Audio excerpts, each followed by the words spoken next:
Hello guys, നമ്മുടെ ഒരു പുതിയ വീഡിയോയിലേക്ക് വീണ്ടും സ്വാഗതം. അപ്പോൾ നമ്മുടെ ഇന്നത്തെ ഒരു വീഡിയോ വന്നിട്ട് നമ്മുടെ ഗാർഡനിങ് ഒക്കെ ഒന്ന് സെറ്റ് ചെയ്യാൻ പോവുകയാണ്. ഇപ്പോൾ ഏകദേശം ടൈം ഒരു 4 മണി 4:30 അതിനകത്തായിട്ടുണ്ട് കേട്ടോ. ഞാൻ രാവിലെ വീഡിയോ എടുക്കണമെന്ന് വിചാരിച്ചാണ്, പക്ഷേ ഇപ്പോഴത്തെ ഒരു വെയിലനുസരിച്ച് നമ്മൾ പുറത്ത് പോയി നിന്ന് നമ്മുടെ കാര്യത്തിൽ തീരുമാനമാകും എന്നുള്ളത് കൊണ്ടും ഞാൻ രാവിലെ വീഡിയോ എടുക്കാഞ്ഞത്. ഇപ്പോൾ ഈ ഒരു സമയം ആയതുകൊണ്ട് ആ ഒരു ഭാഗത്തൊക്കെ അത്യാവശ്യം വെയിലൊക്കെ ഒന്ന് മാറിയിട്ടുണ്ട്. അപ്പോൾ കുറേ ആയി കേട്ടോ നമ്മൾ അവിടേക്ക് ഒന്ന് വൃത്തിയാക്കിയിട്ട്. ഇപ്പം അത്യാവശ്യം കുറച്ച് പോച്ചയൊക്കെ കയറി ഒരു അവിയൽ പരുവത്തിലായിരിക്കുകയാണ്. അപ്പോൾ ഞാൻ വിചാരിച്ചു അവിടേക്ക് ഒന്ന് വൃത്തിയാക്കി നമ്മുടെ ചെടിയൊക്കെ ഒന്നും കൂടെ ഒന്ന് റീഅറേഞ്ച് ചെയ്തിട്ട് നമുക്ക് കുറച്ച് വെള്ളമൊക്കെ ഒഴിക്കുന്ന ഒക്കെ ഒന്ന് സെറ്റാക്കി മിറ്റമൊക്കെ ഒന്ന് വൃത്തിയാക്കി എടുക്കുന്നതൊക്കെ ഒരു ഒരു വീഡിയോ എടുക്കാമെന്ന് വിചാരിച്ചു. അപ്പോൾ നമ്മുടെ പുതിയ വീഡിയോയിലേക്ക് എല്ലാവർക്കും വീണ്ടും സ്വാഗതം. സോ നമ്മുടെ ചെടിയുടെ ഇപ്പോഴത്തെ ഒരു അവസ്ഥയെന്ന് പറയുന്നത് ഇങ്ങനെയാണ്. വേറൊന്നുമല്ല, നമ്മുടെ ഈ ചെടിച്ചട്ടിയിൽ ചെടി വെച്ചതിൻ്റെ ഇടയ്ക്കൂടൊക്കെ കുറേ ആശാന്മാരൊക്കെ നമ്മളെ ശല്യപ്പെടുത്താനായിട്ട് കയറിയിരിപ്പുണ്ട് കേട്ടോ. അപ്പോൾ അവന്മാരെയൊക്കെ നമുക്ക് തുരത്തുക എന്നുള്ളതാണ് നമ്മുടെ മെയിൻ ഉദ്ദേശം. ഈ ഹാങ് ചെയ്തിട്ടിരിക്കുന്നതിനകത്ത് വരെ ഉണ്ടെന്നുള്ളതാണ്. അത് സ്വാഭാവികം, മണ്ണാണല്ലോ. മണ്ണിൽ ഇങ്ങനെ ചെടി പോച്ച കിളിർത്ത് വരുന്നത് അത്ര സർവ്വസാധാരണമായ ഒരു കാര്യം തന്നെയാണ്. എന്നാലും നമുക്ക് ഇവന്മാരെയൊക്കെ ഒന്ന് തുരത്തുക എന്നുള്ളതാണ് നമ്മുടെ ഇന്നത്തെ മെയിൻ ഉദ്ദേശം. പക്ഷേ ഒരു പ്രശ്നം എന്താണെന്ന് വെച്ചാൽ നമ്മൾ ഈവനിങ് ടൈമാണ് ഈ വീഡിയോ എടുത്തത്. അതുകൊണ്ട് തന്നെ നമുക്ക് ക്ലാരിറ്റിയുടെ കുറച്ച് പ്രോബ്ലം ഉണ്ട് കേട്ടോ. കുറച്ചല്ല, എനിക്ക് തോന്നുന്നു അത്യാവശ്യം ഉണ്ടെന്ന് തോന്നുന്നു. എന്നാലും ഞാൻ മാക്സിമം ഇട്ട് അഡ്ജസ്റ്റ്മെൻറ്റിലൊക്കെ ചെയ്ത് ഒപ്പിച്ച് വെച്ചിട്ടുണ്ട് കേട്ടോ. അപ്പോൾ നമുക്ക് ആദ്യമേ തന്നെ നമ്മുടെ നിലത്തുള്ള പോച്ചകളൊക്കെ ഒന്ന് പറിച്ചെടുക്കാനാണ് നോക്കുന്നത്. അത് അത്യാവശ്യം നല്ലൊരു ടാസ്ക് തന്നെയാണ് കേട്ടോ. അപ്പോൾ നമ്മൾ അങ്ങനെ ഇരുന്ന് നമ്മൾ ചെയ്തെടുക്കുകയാണ്. അപ്പോൾ ആ പോച്ചകളൊക്കെ നമുക്കൊന്ന് പറിച്ചെടുക്കാവേ. ഇപ്പോൾ സത്യം പറഞ്ഞാൽ തറയിലുള്ള പോച്ചകളൊക്കെ പറിച്ചെടുക്കാൻ ഭയങ്കര പാടാണ് കേട്ടോ. കാരണം നല്ല ഉഗ്രം വെയിലടിച്ച് പോച്ചയൊക്കെ അത്യാവശ്യം നില ഉറപ്പിച്ച് അതുകൊണ്ട് ഭയങ്കര പാടാണ്. പറ്റുന്ന രീതിയിലൊക്കെ ചെയ്യാം. പറ്റുന്ന രീതിയിൽ ചെയ്യാമെന്ന് പറഞ്ഞാൽ അത്യാവശ്യം നല്ല രീതിയിൽ പാടുണ്ടായിരുന്നു കേട്ടോ.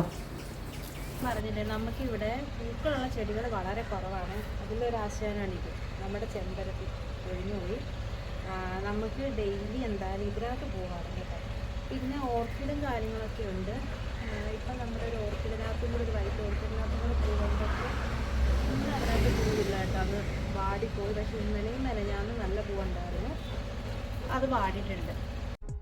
അത് കഴിഞ്ഞ് പിന്നെ എന്താ ചെയ്യുകയെന്ന് വെച്ചാൽ നമ്മുടെ ചെടിയുടെ സൈഡിൽ തന്നെ ജപ്പാൻ്റെ ഒരു കണക്ഷൻ കൊടുത്തിട്ടുണ്ട് കേട്ടോ. ഒരു പൈപ്പ് ലൈൻ കൊടുത്തിട്ടുണ്ട്.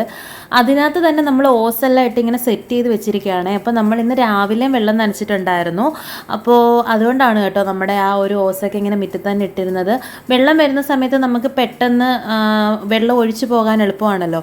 പിന്നെ ആ സൈഡിൽ ചെടി മാത്രമല്ല, നമ്മൾ കറിവേപ്പില നട്ടിട്ടുണ്ട്, ഇഞ്ചി നട്ടിട്ടുണ്ട്, ഒരു വലിയ മാവ് നിൽപ്പുണ്ട്. എനിക്ക് തോന്നുന്നു ഈ മാവ് ലാസ്റ്റ് കായ്ച്ചത് ഞങ്ങളുടെ കല്യാണത്തിൻ്റെ സമയത്താണ്. അത് കഴിഞ്ഞ് കായ്ച്ചിട്ടുള്ളതെല്ലാം ഒരുമാതിരി അതിനകത്ത് ഈ പുഴുവൊക്കെ വരുന്നുണ്ടായിരുന്നു കേട്ടോ. പിന്നെ അതിനുശേഷം അങ്ങനെ കായ്ച്ചിട്ടേ ഇല്ല. അപ്പോൾ ഇപ്രാവശ്യം കൂടെ നോക്കിയിട്ടൊന്ന് കോതി വിടാമെന്ന് വെച്ച് വിട്ടിരിക്കുകയാണേ. അത് കഴിഞ്ഞ് ഞാൻ കുറേയൊക്കെ തറയിലിരുന്നിട്ട് നമ്മുടെ പോച്ചയൊക്കെ ഒന്ന് പറിക്കാൻ നോക്കി. പക്ഷേ ഭയങ്കര പാടായിരുന്നത് കൊണ്ടും കുത്തിയിരിക്കാൻ വയ്യാത്തത് കൊണ്ടും ഞാൻ ആ ഒരു പരിപാടി അങ്ങ് നിർത്തിയിട്ട് എന്നാൽ തൂക്കാമെന്ന് വെച്ചിട്ട് തൂക്കുകയാണ്. പിന്നെ ഒരു കാര്യമുണ്ട് കേട്ടോ, നമ്മുടെ ഈ മിറ്റം തൂക്കാൻ നല്ല രസമാണ്. പിന്നെ എനിക്ക് പൊടിയുടെ ഒരു പ്രശ്നം ഉണ്ടായതുകൊണ്ട് തന്നെ എനിക്ക് എപ്പോഴും തൂക്കാൻ പറ്റത്തില്ല. മറ്റേത് ഞാനൊരു 2 ദിവസമെങ്കിലും കൂടുന്ന സമയത്ത് മിറ്റമൊക്കെ തൂക്കുമായിരുന്നു. ഇപ്പോൾ എനിക്കത് ഒട്ടും പറ്റത്തില്ല. കാരണം ഇപ്പോൾ തന്നെ ഞാൻ തൂത്തപ്പോഴേ ഇങ്ങനെ പൊടി കയറിയിട്ട് ഭയങ്കര ബുദ്ധിമുട്ടായിരുന്നു. പിന്നെ ലാസ്റ്റ് മമ്മി വന്നിട്ടാണ് അത് കംപ്ലീറ്റ് ചെയ്തത്. എനിക്കെല്ലാം കൂടി തൂക്കാൻ പറ്റത്തില്ല. അപ്പം നമ്മുടെ ആ ഒരു സൈഡിൽ കൂടെയാണ് കേട്ടോ നമ്മുടെ വീട്ടിലോട്ട് നമ്മൾ കയറി പോകുന്നത്. ആ സൈഡിലെല്ലാം ചെടികൾ തന്നെയാണ്. എല്ലാം ഏറ്റവും കൂടുതൽ ഇലച്ചെടികളാണ് കേട്ടോ. നമുക്ക് പൂവിൻ്റെത് നേരത്തെ പറഞ്ഞ പോലെ അത്രയ്ക്കില്ല, വളരെ കുറവാണ്. ഇവിടെ ഏറ്റവും കൂടുതൽ ഇഷ്ടം ഇങ്ങനെ പച്ച പരിണാമനീയമായിട്ട് ഇങ്ങനെ കിടക്കുന്നതാണ് കേട്ടോ ഇഷ്ടം.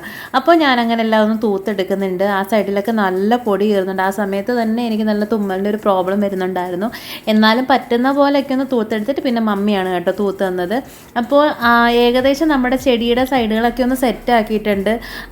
പിന്നാണെങ്കിൽ കുറേയൊക്കെ ചെടിച്ചട്ടിയിലുണ്ടായിരുന്ന കുറേയൊക്കെ നമ്മുടെ പോച്ചകളൊക്കെ ഒന്ന് പറിച്ച് കളഞ്ഞു. പിന്നെ അവിടെ നമ്മുടെ മാവിൻ്റെ ചുവട്ടിൽ കുറേ ചുള്ളിക്കമ്പുകൾ. അത് എന്തിനാണെന്ന് വെച്ചാൽ ആ ചുള്ളിക്കമ്പ് അവിടെ എങ്ങനെയാണ് വന്നതെന്ന് വെച്ചാൽ നമ്മുടെ ഇവിടുത്തെ അമ്പലത്തിൽ ഉത്സവത്തിന് മുരുകൻ കോവിലാണ്. ആ സമയത്ത് ഈ വേപ്പിൻ്റെ ഇല അവർക്ക് ആവശ്യമുള്ളപ്പോൾ നമുക്ക് ആ മാവിൻ്റെ ചുവട്ടിൽ വേപ്പിൻ്റെ ഇലയുണ്ട് കേട്ടോ. അപ്പോൾ അവരത് പറിച്ചിട്ട് അതിൻ്റെ ആ ചുള്ളികളൊക്കെ അവിടെ ഇട്ടയാണേ. അങ്ങനെ തൂത്തെല്ലാം കഴിഞ്ഞിട്ട് നമ്മുടെ മിറ്റം എല്ലാം നമുക്ക് സെറ്റ് ആക്കിയിട്ടുണ്ട്. ഒരു ഫൈനൽ റിസൾട്ട് എന്ന് പറയുന്നത് ഇതാണ്. നല്ല ഭംഗിയാണ് കേട്ടോ, നേരിട്ട് കാണാൻ നല്ല ഭംഗിയാണ്. പിന്നെ ഈ ചെടികൾ ഏറ്റവും കൂടുതൽ നോക്കുന്നത് ഇവിടെ മമ്മി തന്നെയാണ് കേട്ടോ. ഞങ്ങളുടെ കല്യാണത്തിന് മുമ്പ് മുതലേ ഇവിടെ ഇങ്ങനെ ചെടികളെല്ലാം സെറ്റ് ചെയ്ത് ഇങ്ങനെ വെച്ചിരിക്കുന്നതായിരുന്നേ. അപ്പോൾ ഇതാണ് ആ ഒരു ഫൈനൽ ലുക്ക്. നല്ല ഭംഗിയാണ് കേട്ടോ നേരിട്ട് കാണാനെ കൊണ്ട്. അത് കഴിഞ്ഞിട്ട് പിന്നെ അടുത്ത ഒരു ടാസ്ക് എന്ന് പറഞ്ഞാൽ ചെടികളൊക്കെ നനച്ചെടുക്കുക എന്നുള്ളതാണ്. ചെടികളൊക്കെ നന്നായിട്ട് നനച്ചെടുക്കുന്നുണ്ട് കേട്ടോ. ജപ്പാൻ്റെ വെള്ളം ഈ സമയത്ത് വന്നിട്ടുണ്ടായിരുന്നില്ല, അപ്പോൾ ഞാൻ നേരിട്ട് ടാങ്കിലുണ്ടായിരുന്ന വെള്ളം ഓസിൻ്റെ കണക്ഷൻ അങ്ങോട്ട് കൊടുത്തിട്ട് ചെടികൾക്കൊക്കെ വെള്ളം എടുത്ത് ഇങ്ങനെ ഒഴിച്ചു കൊടുക്കുകയാണ്. ഈ ഒരു സമയത്തുണ്ടല്ലോ ഒരു വല്ലാത്തൊരു സാറ്റിസ്ഫാക്ഷനാണ്. കാരണം ഇങ്ങനെ ചെടികളിലേക്ക് ഇങ്ങനെ വെള്ളം വീഴുമ്പോൾ എനിക്കാണെങ്കിൽ ഇങ്ങനെ മണ്ണിൽ വെള്ളം വീഴുമ്പോഴുള്ള ആ ഒരു മണം ഉണ്ടല്ലോ, അതെനിക്ക് ഭയങ്കര ഇഷ്ടമാണ്. ഇങ്ങനെയുള്ള പെട്ടെന്ന് ഇങ്ങനെ കഴിക്കേണ്ട ഒരു ഫീല് തോന്നുവേ. പക്ഷെ നല്ലൊരു സ്മെല്ലാണ്. ആ സ്മെല്ല് എനിക്ക് ഭയങ്കര ഇഷ്ടമാണ് കേട്ടോ.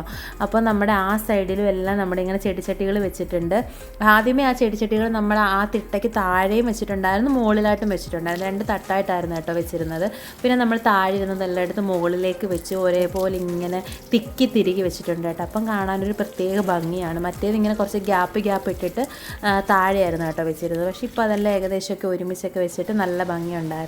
പിന്നെ ഈ ഒരു ചെടിയിലുണ്ടല്ലോ എനിക്കിങ്ങനെ മേളിൽ നിന്ന് ഇങ്ങനെ വെള്ളം വീഴുമ്പോൾ എനിക്കത് ഭയങ്കര ഇഷ്ടമാണ്. ഇങ്ങനെ ഇങ്ങനെ വെള്ളം മഴവെള്ളം പോലെ ഇങ്ങനെ വന്ന് കാണുന്നത് ഭയങ്കര ഇഷ്ടം. അതുപോലെ ഈ മേളത്തെ ചെടിയിലും ഇങ്ങനെ വെള്ളം ഇങ്ങനെ വന്ന് വീണ് താഴത്തെ ചെടിയിൽ ഇങ്ങനെ തട്ടുമ്പോൾ അതൊക്കെ ഒരു പ്രത്യേക ഒരു ഫീലിംഗ് ആണ് കേട്ടോ. അത് കഴിഞ്ഞ് നമ്മൾ സിറ്റൗട്ടിൽ കുറേ ചെടി വെച്ചിട്ടുണ്ടായിരുന്നല്ലോ. അപ്പോൾ ആ ചെടികൾക്കെല്ലാം നമ്മൾ പിന്നെ ഓസിട്ടിട്ടല്ല വെള്ളം ഒഴിക്കുന്നത്. ഈ ഒരു ബോട്ടിലാക്കിയിട്ടാണ് കേട്ടോ നമ്മളിങ്ങനെ വെള്ളം ഒഴിക്കുന്നത്. അപ്പോൾ ഏകദേശമൊക്കെ നമ്മൾ വെള്ളമെല്ലാം ഒഴിച്ചു കഴിഞ്ഞു. അപ്പോൾ നമ്മുടെ ഇന്നത്തെ ഒരു കുട്ടി വീഡിയോ ഇത്രയേ ഉള്ളൂ. ഈ ഒരു വീഡിയോ എല്ലാവർക്കും ഇഷ്ടപ്പെട്ടെന്നുണ്ടെങ്കിൽ എല്ലാവരും ഒന്ന് സപ്പോർട്ട് ചെയ്യണം കേട്ടോ. അപ്പോൾ വീണ്ടും ഒരു പുതിയ വീഡിയോ ആയിട്ട് നമുക്ക് വീണ്ടും കാണാം. അപ്പോൾ എൻ്റെ ചെടിയും എൻ്റെ വെള്ളമൊഴിപ്പും ഒക്കെ എല്ലാവർക്കും ഇഷ്ടപ്പെട്ടെന്നുണ്ടെങ്കിൽ താങ്ക് യു.